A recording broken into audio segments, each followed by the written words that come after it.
Gente,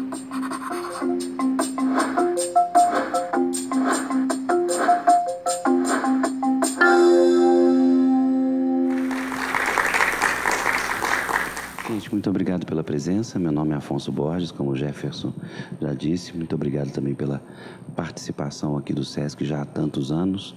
O projeto acontece já há 31 anos e há 10 anos, esse é o 11º ano, aqui no SESC em parceria. E todos os programas que a gente faz são gravados e ficam disponíveis no YouTube do Sempre um Papo.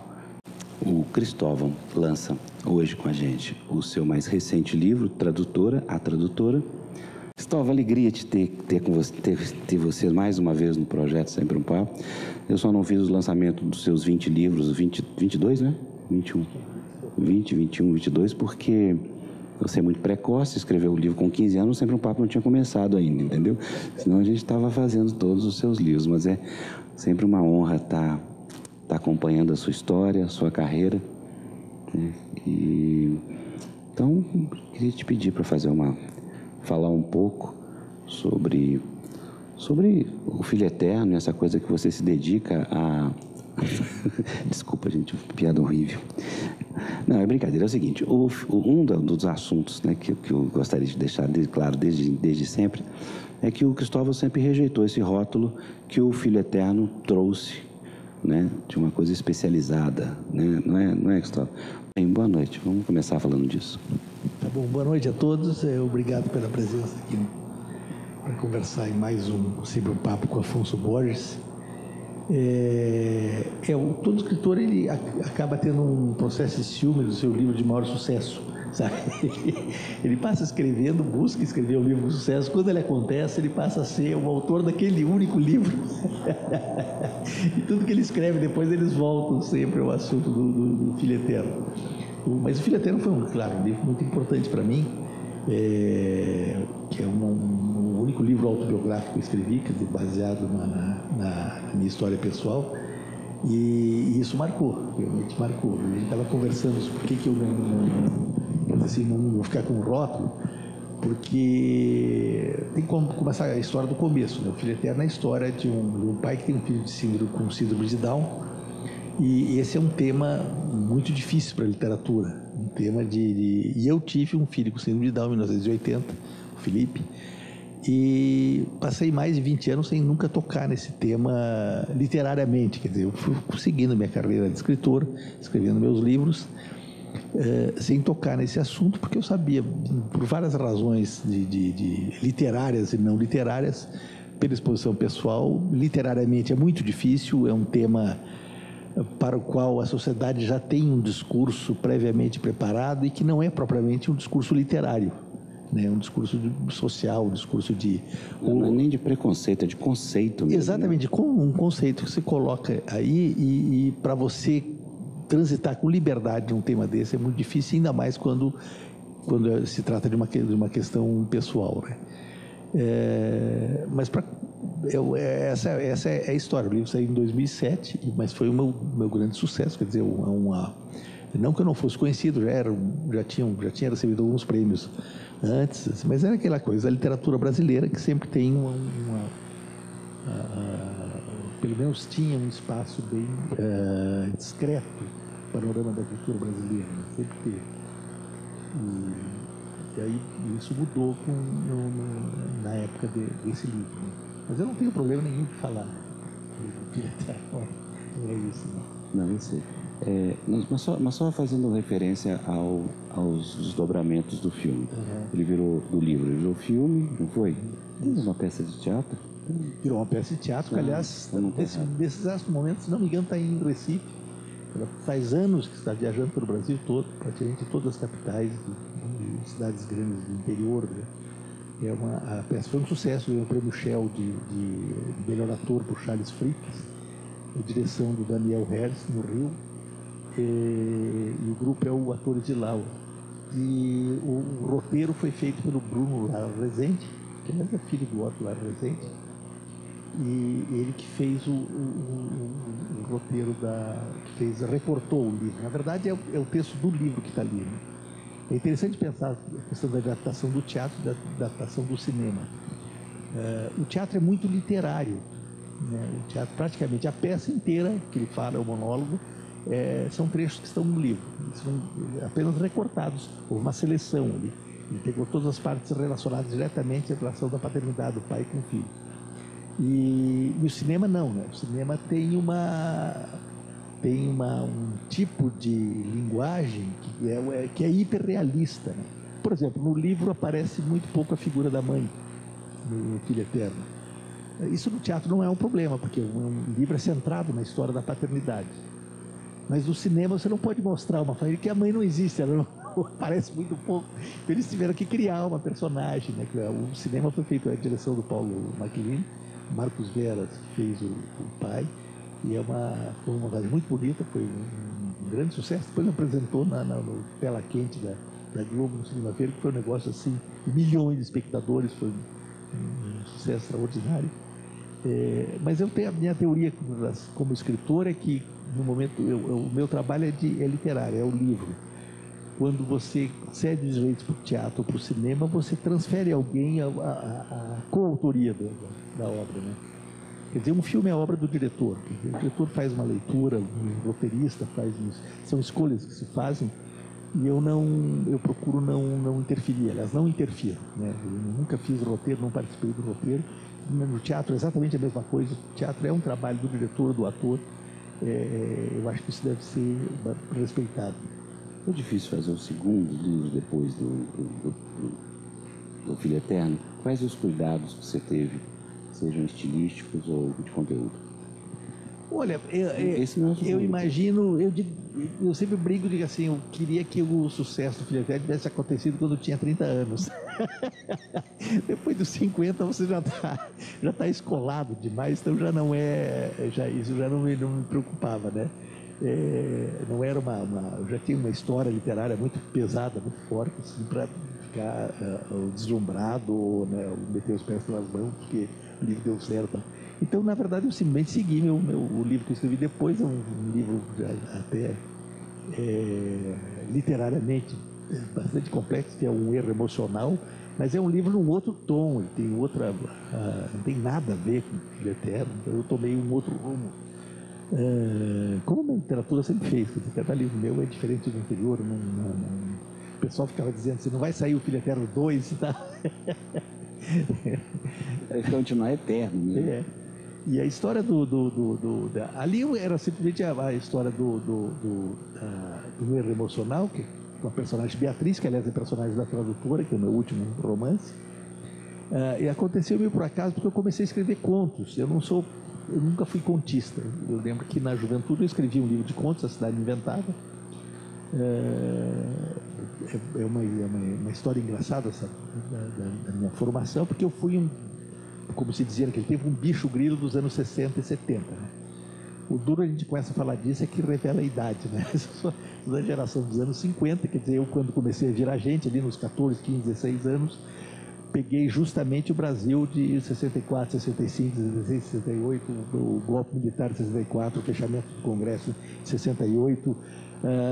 Eu era um adolescente em plena efervescência de fazendo minha cabeça num período, dos anos 60, extremamente revolucionários no mundo inteiro. Quer dizer, foi um grande terremoto cultural que houve nos anos 60, com mudanças profundas na sociedade, na própria estrutura de produção do Brasil. O Brasil era um país que começava a virar a sua história de um país predominantemente agrário, né, rural. Você tinha 70% da população no campo, e você tinha propriamente um país de cabeça agrária, para uma cidade totalmente urbanizada, para um país totalmente urbanizado, como praticamente é hoje. Né? Quer dizer, foi um processo de urbanização muito rápido no Brasil. Talvez o único paralelo que você tenha seja a China, que foi muito semelhante. A China, pensar nos anos 60, China e Brasil, aliás, eles estavam bem atrás da gente, né? Do ponto de vista de um país bem mais miserável.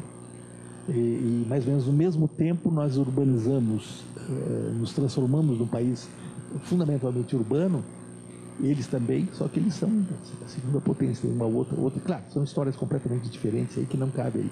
Mas tudo isso começou ali naqueles anos 60. Curiosamente, a literatura também, né?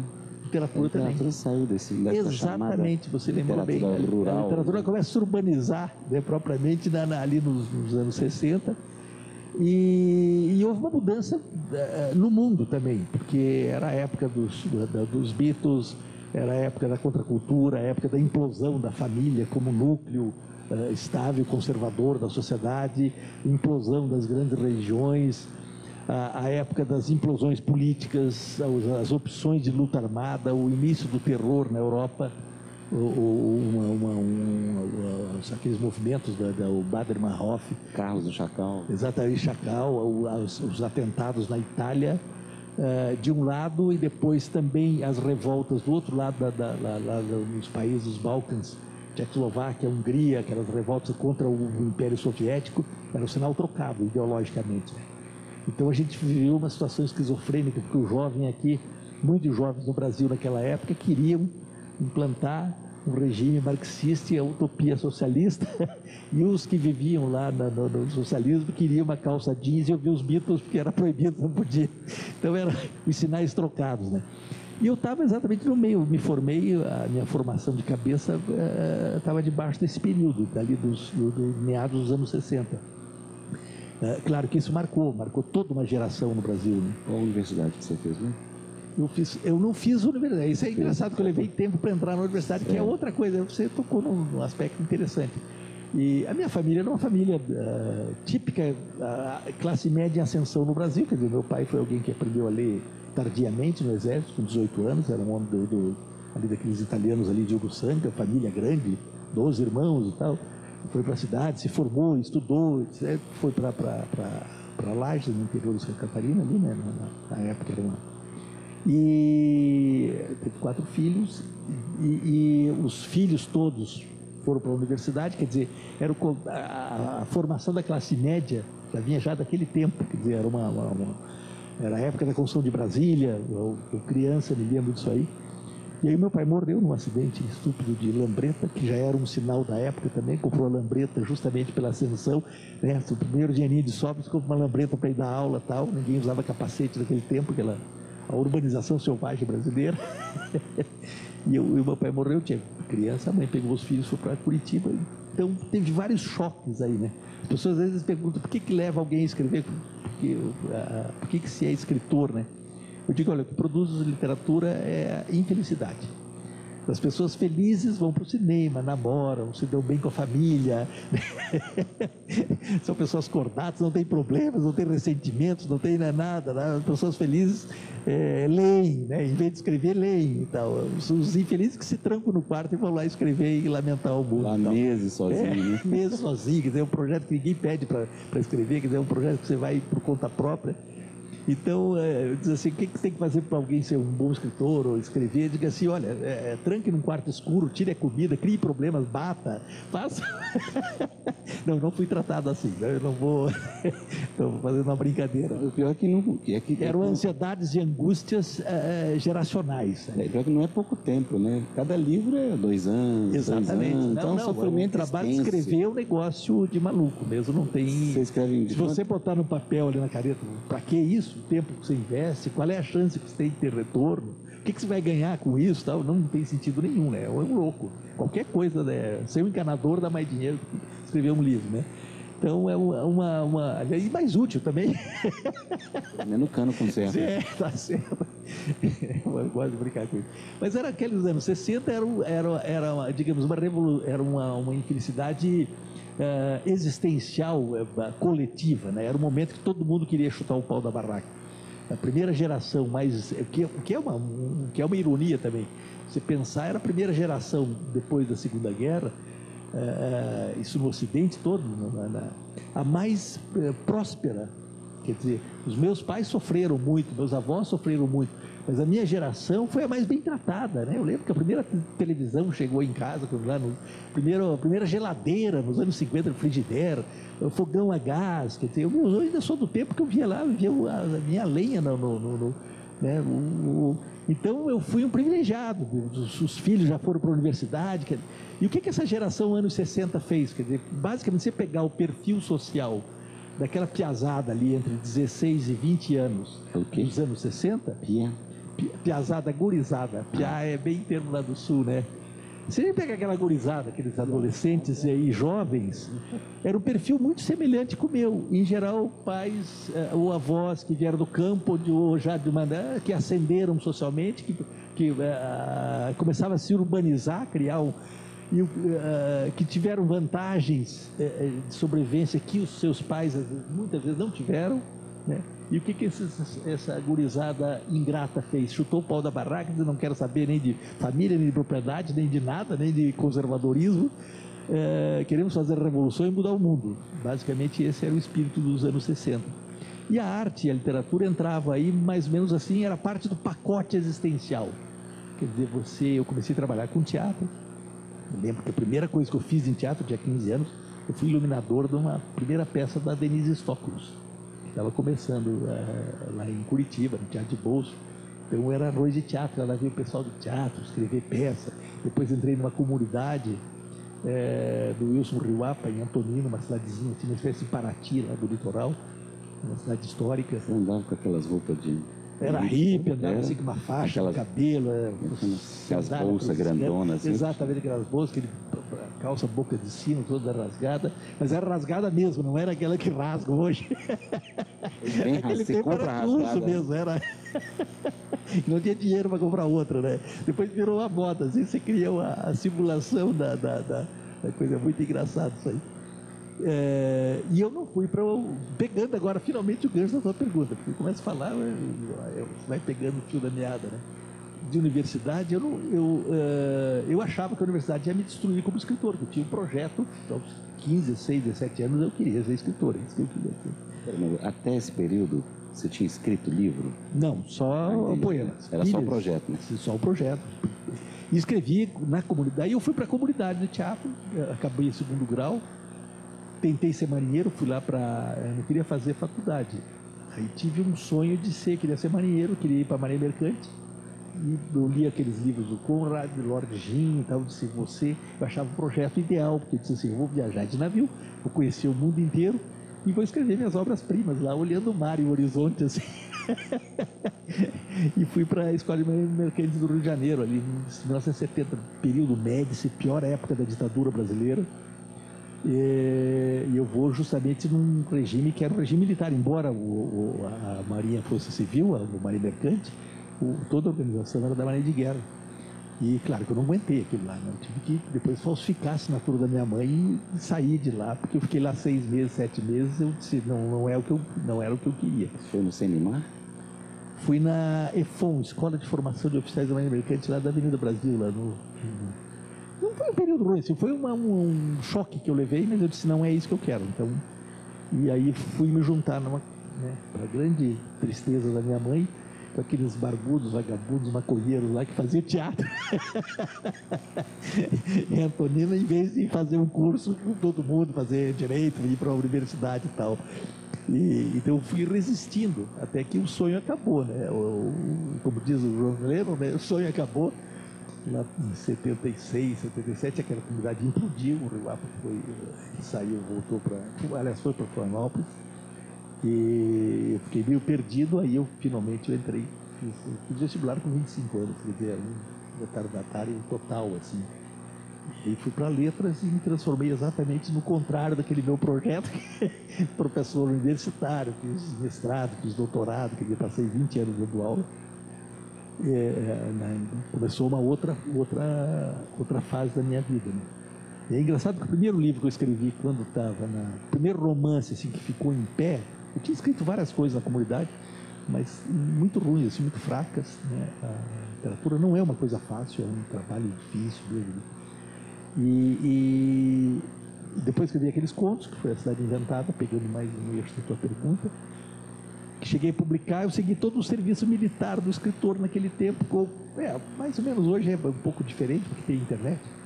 Naqueles tempos pré-internet, você começava assim com mimeógrafo, né? Mimeógrafo era uma maquininha que você fazia cópias de coisas, das poemas É, escrevia em stencil os poemas, fazia grande piaque lá, fazia aquelas coisas de mão. E depois fiz uma sociedade de autores, que era também, todo mundo se juntava para publicar livros coletivamente. Assim que saiu A Cidade Inventada, co-editora em Curitiba. Eram 12 escritores, 12 sócios, cada um pagou uma parte, publicaram 12 livros e foram à falência, naturalmente. Aquilo quebrou. Depois ainda participei da fundação de uma editora, junto com o Roberto Gomes, que é um escritor lá de Curitiba, que era criar edições. Aí já era uma ambição um pouco formalmente melhor, mas também eu vi que não era meu programa. Depois eu vendi minha parte para ele e saí, mas publiquei um romance lá no local, o Terrorista ali. Mas ainda era tudo assim, uma coisa caseira, não tinha... aí com o Trapo, sim, o Trapo foi o primeiro romance que foi editado pela Brasiliense. Ele foi escrito em 82, eu já estava estudando na universidade já, acabando o curso de letras, e só foi publicado em 88, levou 6 anos, foi recusado por tudo quanto é editora na época. Era aqueles tempos pré-internet, né? Você mandava pelo correio, datilografado, e era um bom datilógrafo, escrevia em 3 vias com papel carbono, que se dizia, né? Era aquele trabalho artesanal do texto, escrevia à mão, na verdade, depois passava aquilo lá. Era um processo muito demorado isso aí. E claro, a universidade foi muito bom. Logo que eu entrei no curso de letras, comecei a me adaptar, comecei a gostar, principalmente da área de linguística, fui me especializando e aquilo foi minha sobrevivência. Depois eu me tornei professor, me deu condições de escrever, né? Foi uma mudança engraçada também na história brasileira, da literatura brasileira e da sobrevivência do escritor, que nessa virada dos anos 60 e 70 houve uma mudança também do perfil do escritor. O escritor até os anos 70, até a ditadura ali, ele era basicamente jornalista. Você tinha jornalistas, diplomatas, eram funcionários públicos, né? Eles vinham de um outro estamento. Ou jornalista ou funcionário público, mas tinha poucos professores. A universidade praticamente não existia, não era uma presença assim, não era propriamente um ganha-pão do escritor. Tem um exemplo do Manuel Bandeira, que foi professor, mas eu acho que ele nem foi de universidade, né? Ele foi do Pedro II, ele era professor primário. Exatamente, de colégio, exatamente, não tinha esse perfil. Mas é exceção. Ginasial. O Zueni foi o aluno dele. Exatamente, ginasial. Então era um outro... E dos anos 70 em diante, a universidade, que começou a crescer exponencialmente, quer dizer, toda a rede das federais virou uma estatal gigantesca, né, como é hoje, assim, uma rede ela passou a receber o escritor. O escritor se refugiava ali, porque houve uma diáspora, muita gente exilada, saiu fora na época da ditadura. A universidade passou a ser a proteção do escritor, né? Muita gente ali, pensando no Santiago, Silviano Santiago, eu mesmo, quer dizer, um monte de gente, o Dionísio da Silva, o pessoal que escrevia na época, você começa a ver a biografia, todo mundo passava pela universidade ou ficava ou virou professor. Era uma saída. Só você falou rapidamente, hein? Gente, eu vou fazendo pergunta aqui, mas quem quiser fazer pergunta, fica à vontade, pode me interromper aqui, tá? Você falou rapidamente sobre o trabalho de escritor. Você falou assim, não, porque o trabalho de escritor não é fácil. Fala um pouco disso. Por que não é fácil? Como é que é o seu processo? Não é fácil. Primeiro que você mexe com linguagem. O trabalho de você mexer com linguagem escrita, o tempo que você leva para escrever um livro, aquilo vai te afetando. Quer dizer, você acaba sendo escrito pelo que você escreve.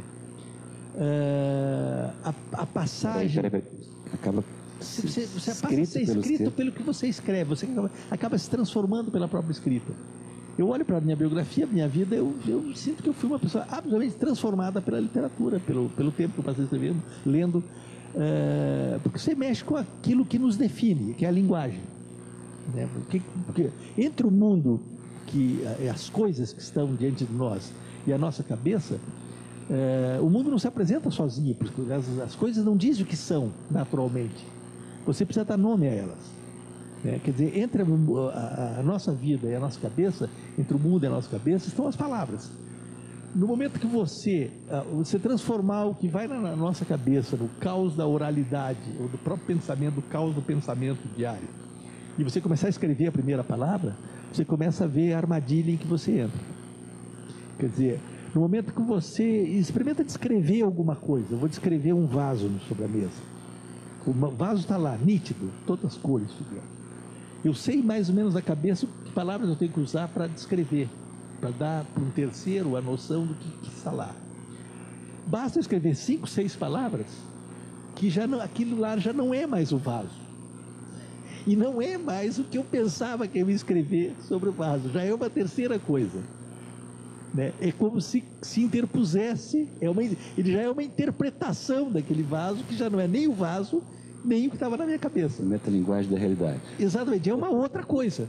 E essa outra coisa passa a ter uma presença muito viva na nossa vida. Você passa a ser determinado por isso que você escreve. Né? Ela passa a dizer o que o mundo é de alguma forma, quer dizer, não quer, refrata, como uma terceira coisa, e passa de alguma forma a botar ordem no caos da própria cabeça. Porque a nossa cabeça é uma loucura total, a gente sabe. Pensar o que é um sonho de noite, o que a gente pensa o dia todo, o tempo todo, o que vocês estão pensando, cada um de vocês, nesse momento, que tipo de memórias, cada palavra que eu estou dizendo que está levando na cabeça de cada um. Quer dizer, nós vivemos num caos total de signos. Agora, escreva sobre isso, pronto, você já começa a organizar. Você pega todos aqueles cacos todos e, de alguma forma, você cria uma hipótese de existência. Eu gosto dessa imagem. Um texto literário é uma hipótese de existência. Você é uma espécie assim, você para o tempo e coloca uma hipótese de existência que se oferece para o leitor, como uma interpretação do mundo. É uma maneira de... Então, esse é um processo que vai nos transformando. E, claro, tem muitas variáveis que levam as pessoas a escrever. A gente pode pensar psicologicamente, por exemplo, o que é, do ponto de vista da vida psicológica da pessoa, aspectos imponderáveis que pode levar alguém a escrever. Por exemplo, você pode fazer uma leitura da minha história literária por 2 fatos: a morte do meu pai e o nascimento do meu filho. Seria uma psicanálise. Então, com 7 anos, meu pai morreu. E aí eu virei um guri revoltado. Uma série de problemas. Aí você tem a história social do Brasil daquele tempo. O que estava acontecendo nos anos 60? O fato de eu me mudar para uma cidadezinha tranquila do interior e morar numa cidade como Curitiba, num apartamento. O fato de eu ser um adolescente com problema em casa, naquele tempo todo adolescente queria sair de casa. Hoje não, eles querem ficar até os 50 anos, né? Ninguém mais quer sair de casa. Naquele tempo era o contrário. Então, você pode analisar o que isso refletiu nos meus livros. Aí você pode fazer a psicanálise. Eu sempre digo assim, olha, o único livro autobiográfico que eu escrevi foi O Filho Eterno, tá? Eu já vou checar assim, explicar essa história. Mas você pode pegar os outros livros e dizer, por exemplo, como começa o Juliano Pavolini, o livro que eu escrevi em 1990. Eu tinha tudo para dar certo, exceto a família. Não tem nada. O Juliano Pavolini é um guri que fugiu de casa, está na cadeia, ele cometeu um crime e está contando para uma psicóloga. Não tem nada biográfico ali, nada. Mas tem aquela frase, né? Eu tinha tudo para dar certo, exceto a família. Então é claro que você pode fazer uma leitura psicanalítica. Agora, você pode fazer uma leitura social também. Quem é o Juliano Pavolini? É um guri perdido do início da urbanização dos anos 60 em Curitiba. A questão você faz uma outra marca, os tipos de leituras que você faz, os tipos de representação da realidade, quer dizer, tem mil formas de se mexer com isso aí. E claro, o gênero que você vai, se você é um poeta ou se você é um prosador, eu acho que são distinções bastante profundas. Para mim não é a mesma coisa, são coisas bastante diferentes de formas de reconhecimento do mundo, o poético e o prosaico. Claro, você tem prosa poética, você tem poesia prosaica, você tem as fronteiras, as duas ali, mas são diferentes, né? O tipo de literatura que você faz, quer dizer, é um mundo totalmente aberto. Na verdade, a gente escreve para dizer aquilo que ninguém mais é capaz de dizer. Não quer dizer que seja melhor, que seja mais problema, mas que só você pode escrever aquilo, ninguém vai escrever aquilo por você. Então, é esse impulso que te leva a dizer, tem coisas que eu quero dizer que não encontro em lugar nenhum. Então, no fundo, você está querendo escrever um livro que você gostaria de ler, né? É aquilo que está faltando. Lá no fundo é isso que você quer fazer. Então, e aí tem os problemas técnicos de linguagem. Quer dizer, a literatura é uma técnica ou é o dom? Sempre tem aquela discussão, né? Aquilo nasce com a pessoa, não nasce com a pessoa. Eu acho que, bom, tem uma base que seja uma relativa facilidade com a linguagem escrita, não necessariamente com linguagem oral, Há escritores que falam com fluência, que não tem como eu sou um cara que me dou bem com isso, eu fui professor a vida inteira, eu consigo conversar, falar. Mas tem escritor que você sabe, você entrevista, que senta aqui é travado, né? Não, e tal, e escreve maravilhosamente bem. Então são também linguagens distintas. Mas digamos, com linguagem escrita você tem uma certa familiaridade com, que tem um certo dono. Eu acho que a linguagem tem um lance lá que é. Agora, a prática da escrita, isso é uma outra história. Eu sempre lembro de histórias, por exemplo, do meu tempo de criança, eu acabava o primário, que se chamava, que eram os 4 primeiros anos. Você, para ir para o ginásio, você tinha que fazer o famigerado exame de admissão naquele tempo, que era um vestibular dificílimo, porque as grandes escolas eram as públicas, naquele tempo era totalmente o contrário, a escola boa era pública, a outra era o pagou, passou, né? Mas eu lembro do Colégio Estadual do Paraná, um colégio magnífico lá em Curitiba. Então, obviamente, minha mãe não tinha dinheiro, se matando lá, professora normalista, criando 4 filhos e tal. Eu tinha que, a minha única chance de passar adiante do quarto primário era o Colégio Estadual do Paraná. Eu não ia pagar, não ia ter dinheiro para pagar. E tinha aquele famigerado exame de admissão, primeira prova eliminatória, redação. Eu fiz a prova de redação e fui reprovado. O grande escritor Gustavo Peza levou pau em português já desde criança. E eu me lembro do trauma que foi para mim. E não foi reprovado assim por essas injustiças. Não, eu escrevia mal mesmo. Era ruim, eu era muito despreparado. Eu vim era justamente aquela fase que eu tinha vindo para Curitiba, estudei 1 ano só em Curitiba, e lá, eles morte do pai, cheio de problema, família, o padrão social da família caiu, lutando para sobreviver ali, quer dizer, eu estava tudo errado. Então aquilo foi um choque para mim. Felizmente a minha mãe insistiu e botou no 5º ano, que era aquele lugar, era uma espécie de purgatório dos alunos vagabundos, repetentes, só tinha velho ali, aqueles barbados, aqueles que sentam lá no fundo da sala, aqueles bagunceiros, os irrecuperáveis. Então eu fui lá, o horário do meio, era o Colégio Zacarias lá, das 10 grupo escolar Zacarias, das 10h30 às 2 da tarde, né? Eu ainda chegava em casa e tinha que lavar louça ainda. Ficava sem almoço. E ficava sem almoço. Não, tinha o almoço, né? Tinha que requentar lá, né? Sem micro-ondas, naquele tempo era mais complicado. Então eu fiz esse 5º ano, para dizer, se fosse dom, fosse aquele gêniozinho que já, né? Não tinha. Eu fui aprender dali para frente. Quer dizer, ali que, como eu disse, a infelicidade produz literatura. Você precisa compensar. E rapidamente, claro, no ano seguinte eu fiz de novo, aí passei e o Colégio Estadual era simplesmente fantástico. Eu tive uma formação de colégio, tinha uma biblioteca maravilhosa, eu lia muito lá. E aí sim, aí bateu uma coisa de ligação minha com letras. Quer dizer, eu gostava muito de ler, eu lia o dia inteiro. Frequentava a biblioteca do Estadual, tive professores muito bons ali, e frequentava a biblioteca do Colégio Estadual, lá da Biblioteca Pública do Paraná, que também era boa. Então eu lia o dia inteiro, era uma coisa assim. Eu tenho livros até hoje que eu guardo lá, que era a minha biblioteca, eu tinha um carimbinho que eu botava Biblioteca Liberdade e anotava. E roubava os livros, né? Oi? Roubava os livros, você não devolveu, né? Não, esse que era o que eu comecei, quando eu comecei a comprar livro, eu pedia livro de presente. Então aí, já com 14, 15 anos, eu tinha uma ligação forte com isso aí. Mas não tive um começo fácil, como nessa história, né? Cristóvão, estava aqui pensando quando você estava dizendo. Alguém quer fazer alguma pergunta, gente? Fica à vontade. Sobre organizar o caos, né? E aí, eu estava lendo um artigo no qual Pedro Nava explicava como é que ele trabalhava.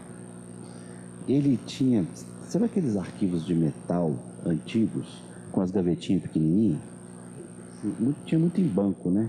Banco tinha aquelas gavetinhas. E ele tinha um armário inteiro com aquelas gavetinhas e usava fichas. Cada fichinha era uma memória dele. Ele lembrava de uma coisa, dava um nome, qualquer que seja fazenda, colocava no F e lembrava da memória da fazenda dele. Foi assim que ele construiu a memorialística dele. Quer dizer, ele fez um princípio do computador com os diretórios, né? Só que uma parede com centenas e centenas de fichinhas escritas. E aí dá para explicar, quem leu Pedro Nava sabe entende um pouquinho o que foi terminado. E como é que é o seu processo nessas organizações? Olha, desde da época da comunidade, eu escrevia à mão. Muito por imitação do meu guru lá, que era o Rio Apa, ele escrevia à mão e tal, eu acostumei a escrever. Eu escrevi todos os meus livros à mão até o Filho Eterno. O Filho Eterno foi o primeiro que eu comecei no computador. Então eu tinha uma relação artesanal com o texto, assim. Eu fazia, no máximo, um esquemazinho muito mental inicial para começar o livro, né? Eu preciso de 3 coisas para começar o livro. Primeiro, uma imagem. Todo livro meu, um romance começa com uma imagem, uma cena qualquer. Um roteiro mental. Eu preciso contar uma história, um tipo de estrutura narrativa básica. E finalmente, para começar a escrever, uma linguagem, um tom. Eu falei do Juliano Pavolini, por exemplo, essa primeira frase do Juliano Pavolini, eu tinha uma imagem que era um adolescente criado num bordel, só lá por uma prostituta. Essa era uma imagem, em anos 60, assim. Tinha um centro de Curitiba ali na rua Riachuelo, centro histórico antigo, como aconteceu em muitas cidades, que o centro histórico vira o lugar de prostíbulos, de hotéis, tal. E ali era, naqueles anos 60, uma imagem que eu tinha no estadual, então via lá, tinha aquelas prostitutas. Depois teve a modernização da cidade, acabou com aquilo, ficou só lá, ficaram lá as fachadas.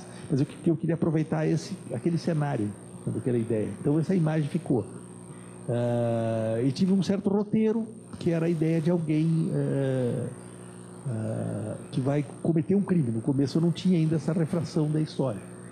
E aí, finalmente, a linguagem, né? Eu tinha tudo para dar certo, exceto a família. Essa frase deu um tom, primeiro, a primeira pessoa, a linguagem do Juliano Pavolini, um tipo de ironia. Ele está inteiro nessa frase. Isso aí me deu uma direção para o livro. Depois, ao reescrever, ao repassar, eu reescrevia muito, porque eu trabalhava muito o livro, eu criei a situação dele já estar na cadeia, contando para uma psicóloga. Então o livro muda o início, fica assim: Clara pede que eu comece pela infância. Bem, eu tinha tudo para dar certo, exceto a família. Essa Clara, ela vai aparecer em vários momentos do livro, mas ninguém sabe quem é ela, ele que se dirige. Isso aí foi uma chave do livro, uma chave da linguagem. Você tira a autoridade, de certa forma, você sabe que ele está contando a história não provavelmente para o leitor, mas para ela. E é uma forma que ele tem de fazer uma refração de linguagem, dar uma ambiguidade. Porque, ao mesmo tempo, ele quer melhorar a imagem dele para ela, porque ela tem poderes no presídio. Ela pode dizer que ele já pode ter algumas vantagens, etc. Então é uma estratégia literária. Funciona mais ou menos nesse processo de imagem, narrativa e linguagem, para ter a coragem de começar, porque é uma coisa meio assustadora. Eu sempre morro de medo de começar um livro e parar na metade da primeira página e der um branco e dizer acabei, e parece que vai ser um fracasso total. E está encerrada a minha carreira de escritor. Ou seja, você vai com medo mesmo, né? Eu vou com medo. Não, cada livro novo é um terror, né? Claro, você tem que evitar aquela coisa eu ainda não relaxei. Diz que depois que você já está bem veterano, você começa a relaxar, já se diverte um pouco mais, já tem uma relação mais solta. Mas isso não aconteceu comigo, né? Ainda não aconteceu. E o estilo vem pré-calculado, ou na hora que você começa a escrever que o estilo chega? O livro não vem pré-calculado, ele tem ele pega um jeito. Outro livro meu, Fotógrafo, a cena eu imaginava, eu gosto muito de fotografia, eu fui um fotógrafo amador, tenho máquina, a cena é um fotógrafo numa esquina esperando, bem assim de filme B, assim. Fotógrafo numa esquina, encostado num poste, esperando uma moça descer, que ele foi contratado para fotografá-la. Eu tinha essa ideia, não sabia nada o que eu ia fazer com isso. Era uma ideia bem assim assim. Aí eu imaginei que ele acaba perseguindo, que o roteiro, que quem tinha contratado era o pai da moça, queria saber por onde ela andava e tal, e que eles acabavam se encontrando, eles se encontrariam os dois. E isso era um roteiro que eu tinha. Isso que eu disse para vocês era assim, 2 linhas, mas eu não tinha linguagem ainda. Como é que é? Aí um dia me veio uma frase assim: a solidão é a forma discreta do ressentimento. Eu disse, puxa, isso parece que está bonito. Solidão é a forma discreta do ressentimento. Aí eu comecei o livro, assim, a solidão é a forma discreta do ressentimento. Ele pensou como quem se recorda de um poema, tal. É o fotógrafo na esquina e ele está se lembrando de um trecho, e aquilo deu o tom do livro inteiro. Aí aquela história que era para durar uns 2, 3 meses, fica um único dia, há 5 personagens, 5 pontos de vista, ele, a moça, a analista da moça, depois o marido da analista, que é um professor da universidade, e uma aluna do professor, que é a mulher do fotógrafo. Então é circular ali dos 5 dos personagens, cada capítulo é um fotograma, é um tipo de um ponto de vista, e essa frase, a solidão é a forma discreta do ressentimento, aparece nos lábios de cada um dos personagens, ou no pensamento, mas sempre ligeiramente modificado. É como se a gente lembrar de um poema, de um poeta qualquer, mas não lembra direito, uma palavra está trocada, tal. Cada um deles se lembra como se fosse um poema, alguma coisa conhecida, mas o tema do livro é a solidão e o ressentimento. Ou seja, virou outra coisa completamente diferente do que eu imaginava. Foi um livro que eu gosto muito, um livro forte. Ele me abriu uma questão de linguagem. Eu era um escritor mais assim, narrativamente mais convencional, até o Breve Espaço, que foi de 98. O fotógrafo, para mim, ele me preparou para escrever O Filho Eterno. De certa forma, eu entro na cabeça ali, é um exercício de intimidades. Eu entro na cabeça de cada um deles ali, de disposição, assim, de autoexposição para os personagens.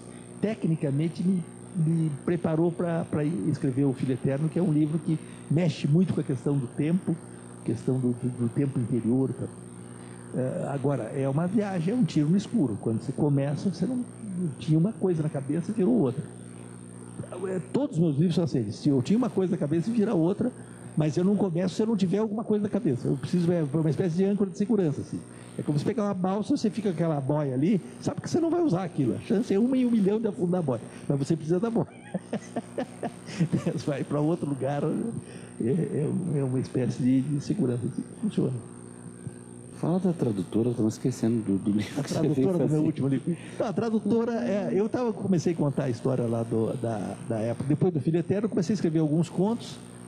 Escrevi um ensaio também, que se chama O Espírito da Prosa, que eu estava querendo escrever um livro sobre o meu processo de escrever, que chama-se O Espírito da Prosa, é um livro da Record. E comecei a escrever contos. O pessoal começou a me encomendar contos, textos mais curtos, que não é exatamente um gênero que o conto é muito difícil para mim, né? Eu não tenho inveja dos poetas, eu tenho inveja de contista. Eu sou um escritor de pouca imaginação, eu tenho uma ideia por ano só, 1 ou 2, e daí eu pego um romance e passo 2 anos escrevendo em torno daquela ideia que eu tive lá. Eu fico pensando num contista que escreve 10 contos por ano, o que ele desperdiça de personagens, de situações. O Beto falou isso. É uma coisa assim. Né? Eu fico olhando assim, eu morro de inveja. O cara, em 2 penadas, você lê o Tchekhov, lê os contistas, lê o Dalton Trevisan, lê o Rubem Fonseca, lê o Afonso Borges aqui, aliás, belíssimo teu livro de contos. É aquele estalo, situações dramáticas, aquilo que o Cortázar dizia assim, é uma corrida contra o tempo, né? Pá, é um negócio assim, um dinamite ali, fio de dinamite que vai, pá, você acaba o conto.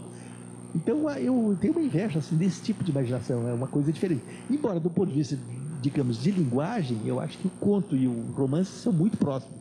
São discursos romanescos, eles trabalham numa fronteira muito próxima, né?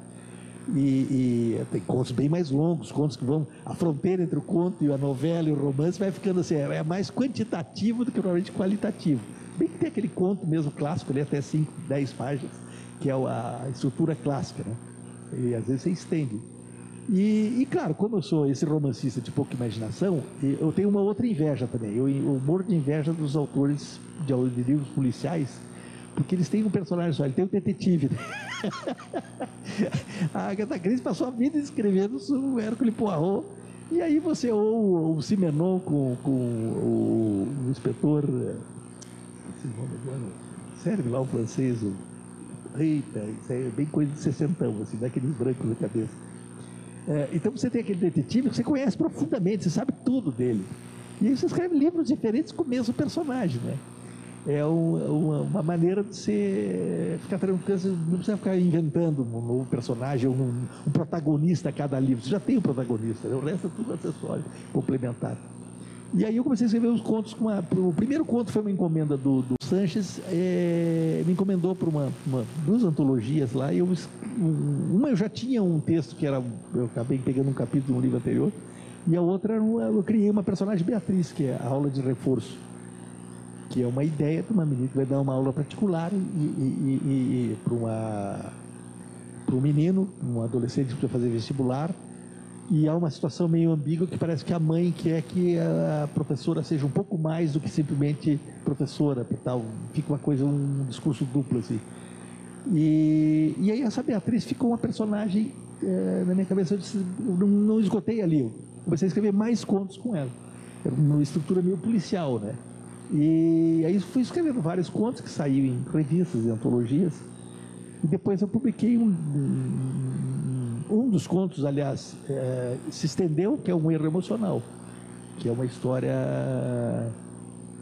que foi um romance, o primeiro romance depois do Filho Eterno. O Erro Emocional começou com a ideia de ser um conto de 10 páginas, e eu comecei a escrever, aí mudei o ponto de vista dela para o Donete, para o outro personagem. E eu disse, não, isso aqui é uma novela, isso aqui vai mais longe. E aí ficou... Interessante isso, quer dizer que você mudou o narrador, você mudou a forma de escrever. É o narrador que o ponto de vista, ele entra ali, é uma experimentação que eu fiz, porque é um tipo de narrador que entra nas duas cabeças, da cabeça da Beatriz, é uma coisa que tinha muito no fotógrafo isso, mas ali ficou mais concentrado, na cabeça da Beatriz e na cabeça do Donete. É um escritor que bate lá na casa, leva uma garrafa de vinho, eles... fico conversando e como uma pizza, e o livro inteiro é isso. E a frase que deu origem ao que se daria origem ao conto, que ele diz assim: eu cometi um erro emocional, eu me apaixonei por você. Aquilo que tive na cabeça assim, eu disse, a Beatriz vai ouvir isso aí, eu disse, isso é um leitmotiv, é um estalo para você começar um conto, né? E realmente um erro emocional virou aquilo lá, só que daí eu deixei mais complexa a estrutura. Daí passa para a cabeça dele, eles foram crescendo como personagens, e o livro todo é uma espécie de dança dos dois, em que se fala pouquíssimo, eles mais pensam que falam. E daí é engraçado que o livro tem uma grande ilusão de realidade. As pessoas dizem assim, puxa, parece assim que você está vendo as pessoas, mas aquilo, por exemplo, é infilmável, porque eles parecem que só pensam, são 2 ou 3 frases que trocam a noite inteira. É muito engraçado isso aí, embora tenha uma ilusão para o leitor de que um encontro hiperreal, assim, uma coisa muito nítida, né? E no entanto é uma ordem do caos. Na verdade é aquela coisa de colocar. Quem que é essa Beatriz? Você já pensou, né? Quem que é? Quem é a Beatriz? Não, essa é uma personagem, é uma composição mental. Todo personagem é meio um Frankenstein, um pouco de tudo, né? Tem escritor que é mentiroso, né? Imagina, claro que é alguém. Você já pensou nisso? Não, a personagem, ela é alguma pessoa que em algum canto da sua vida emocional, da sua vida ali, que foi. Eu nunca pensei nisso, assim, né? Vai ver, eu estou por atrás da Beatriz, assim, estou inventando, mas... Mas voltando à tradutora. A tradutora é uma... Bom, depois eu escrevi mais alguns contos com a Beatriz, e depois a tradutora também era para ser um conto. O meu amigo Caetano Galindo disse uma vez lá para mim, que aquele tradutor, que é meu vizinho lá em Curitiba, disse assim, escuta, vai ter Copa do Mundo aqui em Curitiba, por que você não bota a Beatriz de intérprete, para trabalhar como intérprete aí, que eles estavam convocando gente para ser intérprete, precisando de gente lá, a hotelaria e a própria FIFA e tal. Aí me deu um estalo, é uma boa ideia, realmente dá, né? Comecei a pensar isso aí. E claro, acabou virando um romance, quer dizer, tem várias situações. Start foi esse, então? Oi? Start foi esse? Da tradutora? Essa história da... A história da tradutora é exatamente isso. É um sujeito da FIFA, que vai lá, tinha aquelas fiscalizações, né? Chegava aquelas comissões da FIFA, aqueles elefantes brancos que fizeram no Brasil inteiro. Eu chegava lá para ver se estava tudo na ordem. E o estado estava atrasado da Arena da Baixada, né? Do meu time, né? Do Atlético Paranaense. Então chega um alemão, que é um ex-jogador da FIFA, E o Instituto Goethe telefona para ela, para a Beatriz, que a Beatriz é tradutora, ela domina vários idiomas, da área de letras, assim. E aí convida para você não queria assessorá-lo, né? Ele queria conhecer o potencial turístico também de Curitiba, etc. Veio a questão tudo que estava, digamos assim, o segundo plano da Copa do Mundo, que é um negócio gigantesco em todas as áreas, né? Inclusive turístico e tal. E aí ela, mais ou menos, vira a cicerone dele pela cidade. O livro todo se passa em 3 dias.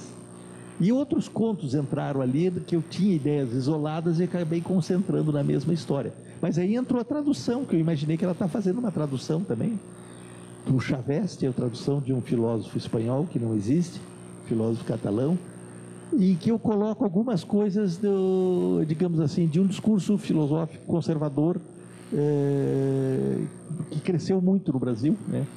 De certa forma eu criei como hipótese argumentativa aquela figura do catalão ali, como uma provocação. E então o livro saiu com esse tipo de complexidade. Assim, é um livro que eu gostei muito de escrever, me diverti muito, e é uma história também me preparou o terreno para o livro, com o romance que eu estou fazendo aqui, né? Você não pode falar nada. Não, por enquanto não ainda. Esse novo...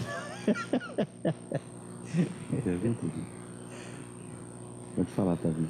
Como é que você vai se filmar? Olha que ridículo. Bom, boa noite a todos. Pessoal, eu gostei que você falou que acaba que o escritor é também escrito pelo que ele está escrevendo.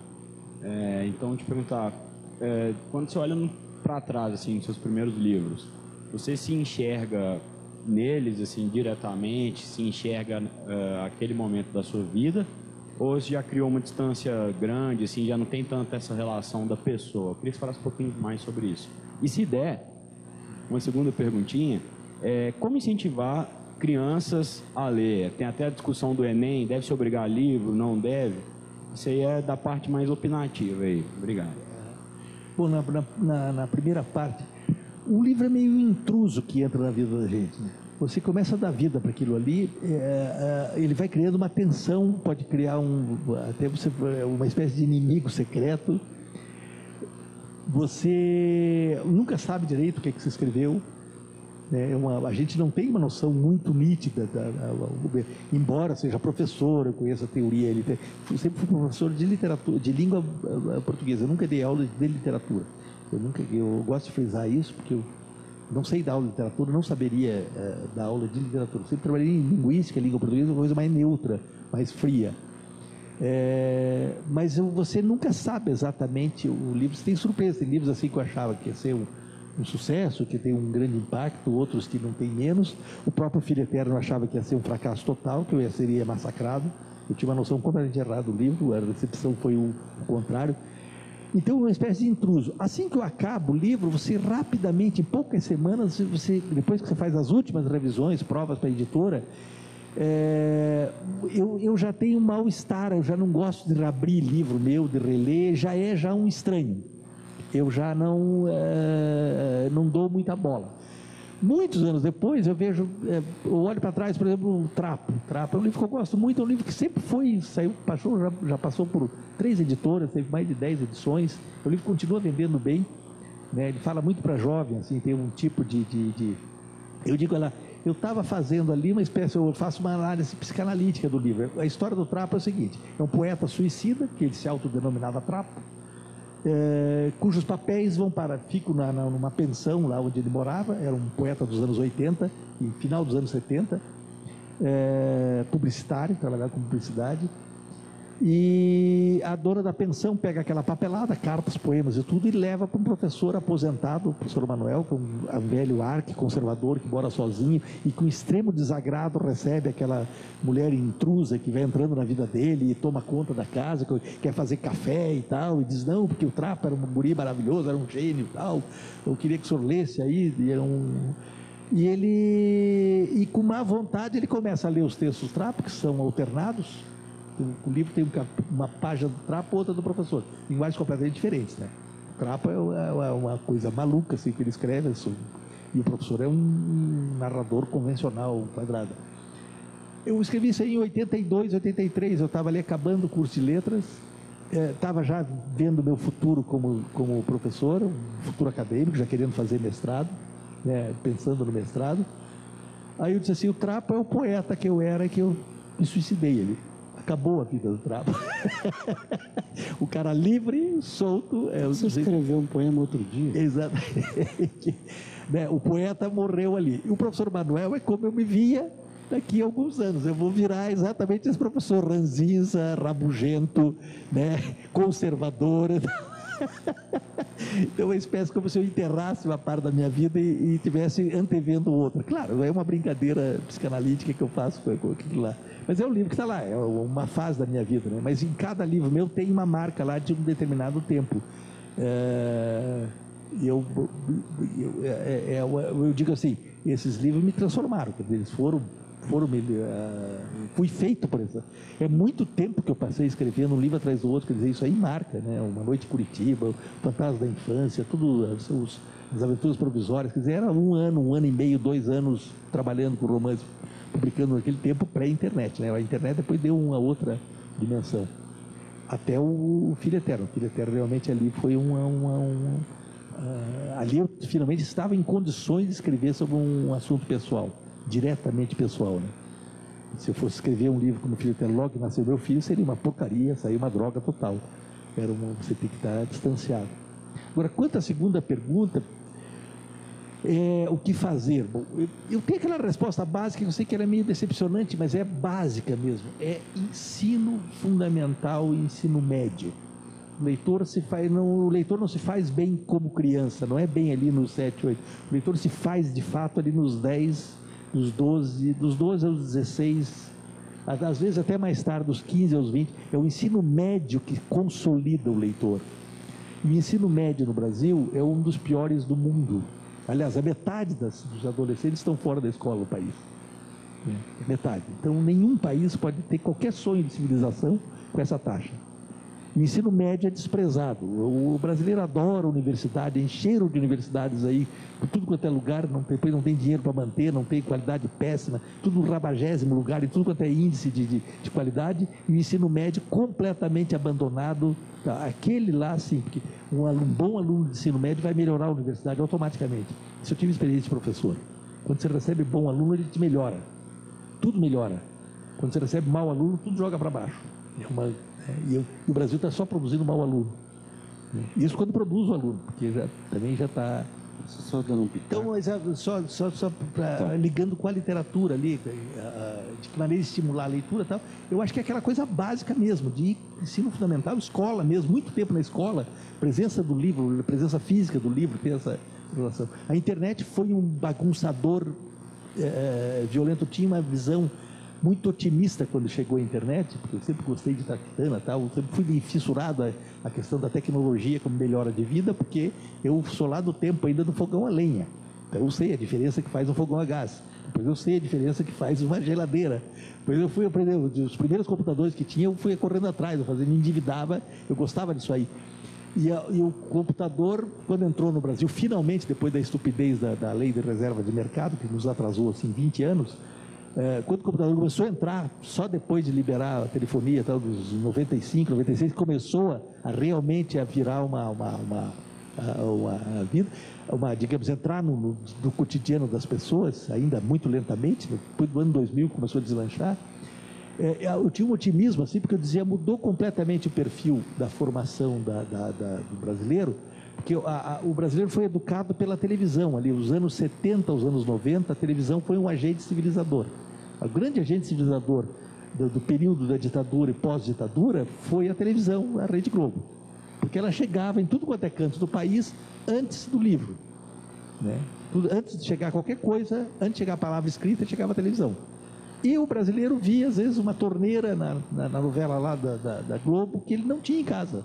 Ele via coisas que já não tinha acesso, que não existia em todo o interiorzão. Então foi um agente civilizador, eu não jogo pedra. A televisão, tecnicamente, era uma televisão de... Mas você não tinha palavra escrita, né? O Brasil foi formado pela oralidade. O advento da internet botou subitamente a palavra escrita na vida das pessoas. Ou seja, você não abre uma página de internet que não tem coisa escrita. Você tem que ler. Completamente diferente da televisão. A televisão só lê o título lá da novela, o nome e tal, do que era. Ou Casas Bahia, propaganda.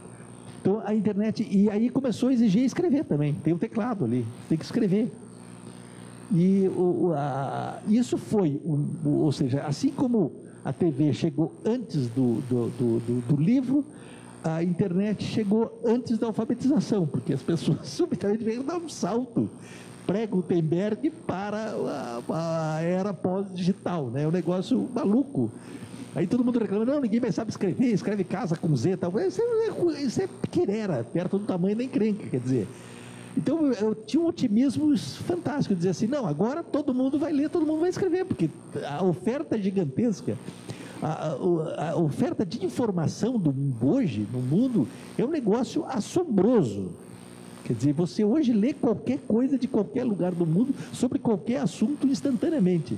É uma coisa assombrosa. Né? Claro que a gente tem que ter cabeça, tem maneira de mexer com isso aí. Mas o efeito parece que está uma fragmentação brutal, quer dizer, teve uma espécie de aprendiz de feiticeiro, quer dizer, parece que a internet, a informatização do mundo abriu uma caixa de horrores que trouxe, assim, basta ler caixas de comentários de internet, você vê assim, mas os brasileiros viramos todos monstros, assim, virou uma coisa de grotesca, assim, uma coisa maluca, violência, agressividade, a estupidez, a burrice, você diz, não, esse Brasil sempre existiu, só que estava escondido. Era uma coisa, você vivia ali entre os 10 metros da tua vida cotidiana. De repente você está no centro do mundo, você não tem mais limite disso aí, e você pode escrever o que você quiser.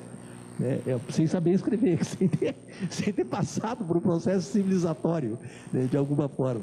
Então, claro, isso é uma questão complicada demais, né? Então, o meu otimismo, ele meio que se desfez, eu não sei. Eu acho que é preciso um banho de civilização, precisa uma coisa assim, retornar alguns eixos de referência, tá? A coisa está meio perdida, assim, eu sou meio pessimista com relação a isso aí. Agora, a literatura na escola não é uma coisa simples. Pelo seguinte, a escola trabalha com material didático, ou seja, aquilo que é educativo. A função central de tudo que você coloca na escola é educar as pessoas no sentido objetivo. Você educa as pessoas, que elas sabem que 2 mais 2 é igual a 4, que o Dom Pedro I proclamou a independência, que você educa para saber o que foram os gregos, você educa para saber o que é o petróleo, você dá informações concretas de história, de tudo, de ciência, de química e tal. Ele tem um processo educativo. Quando você entra na linguagem, as coisas começam a ficar complicadas. Você educa, por que você lida com a linguagem com a criança? Para ela dominar uma língua padrão de referência. A linguística sabe que todas as variedades da língua são equivalentes, quer dizer, do ponto de vista gramatical, ninguém fala sem gramática. Toda variedade linguística tem essa gramática interna do grupo, quer dizer, a língua só se articula como gramática. Historicamente, uma dessas variedades ganha prestígio, é em geral da região mais prestigiosa e ganha o sistema de escrita. Quando uma variedade da língua ganha o sistema de escrita, esse sistema de escrita passa a ser a representação da língua, como se diz, né? E passa a ser um impositivo, quer dizer, você tem que escrever certo, você tem que escrever de acordo com a regra, tem todo um processo histórico de centralização linguística pela escrita.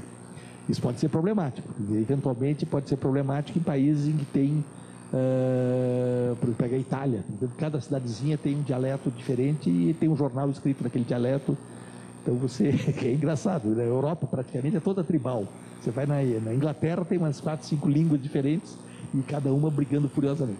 No Brasil, a gente tem centenas de línguas, você sair na rua e ouve sotaques, tudo, mas tem, curiosamente, uma orientação centralizadora, ou seja, ninguém quer ser o falante de uma variedade não padrão, ou seja, há um esforço centralizador, já é uma coisa nesse sentido. E claro, você tem problemas políticos com relação a isso aí. Pega em Angola, que você tem lá 20 línguas indígenas, locais, autóctones, os habitantes, e tem a língua portuguesa. Você tem uma criança angolana, o que é que você quer? Que ela escreva, que ela domine, que ela tenha como padrão a língua da tribo dela, da ação indígena dela, ou que ela aprenda o português, que é do conquistador branco que chegou lá e tomou conta? Aí você diz, não, você pode pensar, de que maneira você pensa esse problema? Se for o português, essa criança vai ter acesso ao mundo, do ponto de vista de biblioteca, de informação. Se for a língua, digamos, dos 2.000 habitantes da sua nação, ela está restrita àquilo ali, quer dizer, ela vai ter que ser bilíngue de alguma forma. Que tipo de projeto eu tenho com relação a essa população? Eu estou colocando assim, muito palidamente, uma questão elementar lá da casa dos problemas da África, que são imensos, que são, né, muito mais complexos que eu seria capaz de discorrer, mas então a língua apresenta esse tipo de problema, o espaço da língua padrão como sistema de referência no mundo moderno, contemporâneo. Então, e a escola, o que eu dizia era o seguinte, que a escola lida com educação no sentido muito objetivo, muito prático. A arte, ela tem uma outra história. Ela funciona, o artista propriamente, eu não escrevo um livro para ser adotado em sala de aula. Embora haja gente que faça isso. Existe a paraliteratura, aquela literatura produzida, que é uma espécie de material didático. No fundo, é um material didático ficcional. Você escreve romances para jovens, para que sejam lidos na sala de aula. Tá, é uma outra coisa. Não é o meu projeto, não é. Normalmente a literatura não se faz. A literatura é uma voz à margem. Ela trabalha com liberdade. Esse é um pressuposto. Não trabalha para adultos, trabalha para uma outra faixa. Quando você pega esse texto escrito com absoluta liberdade e coloca na sala de aula, você pode encontrar problemas terríveis, né? Desde problemas sérios até os problemas mais ridículos e que se tornam sérios.